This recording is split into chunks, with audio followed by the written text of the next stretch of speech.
La liaison entre le process et puis la partie terrassement qui est importante, et c'est tous les réseaux, tout ce qu'il y a à mettre en place, il ne faut pas qu'il y ait de trous dans la raquette. C'était un jour de juillet à Aveluy, dans le Nord, un groupe d'agriculteurs venus de l'ouest de la Somme, en bordure de baie. Les questions fusent, les curiosités s'additionnent, le concepteur répond, enchaîne, montre et démontre. Les choix faits dans cette unité de méthanisation aideront nos éleveurs samariens à faire les leurs. Jusqu'aux entrailles du digesteur, rien ne leur échappera. Donc pour éviter ça, on injecte directement de l'oxygène plutôt que de l'air avec son azote. À leur côté, pour décrypter, accompagner, éclairer, Jérôme Dufour, chargé de projet méthanisation Noriap. Ça fait combien de temps que celui-là il tourne en séparation? Aujourd'hui, quand on part sur un projet, entre le début de la réflexion et on va dire le premier coup de pelle, si tout fonctionne bien au niveau administratif, on va dire qu'il y a un délai de 3 ans. Mais il faut qu'au niveau des porteurs de projets, ils aient les bons réflexes, qu'ils soient, j'allais dire, bien accompagnés sur toute la réflexion, rien qu'au niveau construction, au niveau assolement, au niveau gisement. Dans l'idée, on aimait bien l'idée d'un digesta brut pour la répartition entre nous. De retour à Vaudricourt, quelques jours plus tard, une nouvelle rencontre est organisée en visioconférence avec un constructeur. Progressivement, le projet mûrit, se construit, des séances de travail en commun qui permettent aussi de renforcer la cohésion du groupe, indispensable pour un investissement de cette ampleur. Dans ce projet-là, ils sont 6, moitié éleveurs de vaches allaitantes, moitié laitiers. L'idée leur est venue il y a 2 ans. Grand coup de frein avec la crise du Covid, cette année ils avancent bien et espèrent injecter dès 2023.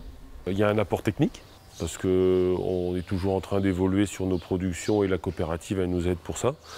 Donc d'un commun accord, là, notre petit groupe, ça paraissait, même pour un collègue qui n'est pas forcément adhérent Noriap, ça paraissait important de s'entourer.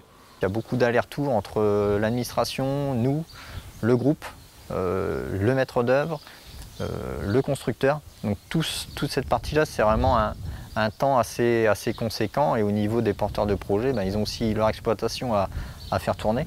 Et beaucoup de travaux, donc surtout quand il y a les éleveurs aussi, donc qui sont aussi toutes leurs contraintes. Donc on est vraiment là pour les accompagner et surtout de rien oublier en cours de route.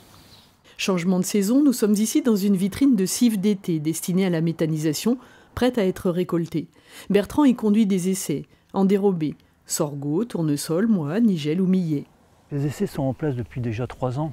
3 ans pour essayer d'optimiser les bons produits par rapport aux conditions climatiques, chercher de la biomasse, chercher des produits rustiques, innover des mélanges, s'adapter à la réglementation aussi par rapport aux mélanges et aussi aller chercher des modalités de semis. Ici vous êtes sur un endroit où il y a 3 modalités de semis, un semis sur labour, un semis sur déchaumé, un semis direct. À 2 pas d'ici, le méthaniseur de Nicolas et Sébastien Beugnet fonctionne depuis 2 ans, le premier dans la Somme. Le gaz est revendu à EDF, la chaleur dégagée par le système chauffe l'école du village, le digesta amende les cultures de l'exploitation et la production de biomasse couvre les terres et optimise les cultures en dérobé. Alors on faisait comme tout le monde, on faisait le minimum syndical. Donc on mettait un peu de moutarde après la moisson, quoi. Et puis voilà, ça n'allait pas beaucoup plus loin. Et aujourd'hui ? Et aujourd'hui, on a rarement, pour dire quasiment pas du tout, une terre qui reste libre après la moisson. On met systématiquement des intercultures. Alors cette année, derrière blé, la moisson étant tardive, on les a semés beaucoup plus tard. Donc il y en a une partie qui ne seront pas récoltées, on les a semés du coup un peu moins drus. Mais sinon, systématiquement, on met les intercultures pour la méta, oui. Plantés ici après les escourgeons, les tournesols sont à maturité mi-novembre. L'accompagnement Noriap ne s'arrêtera pas là, il se poursuivra encore après la récolte, avec le travail autour des analyses de performance de l'unité de méthanisation et des correctifs à apporter pour améliorer son fonctionnement et sa rentabilité.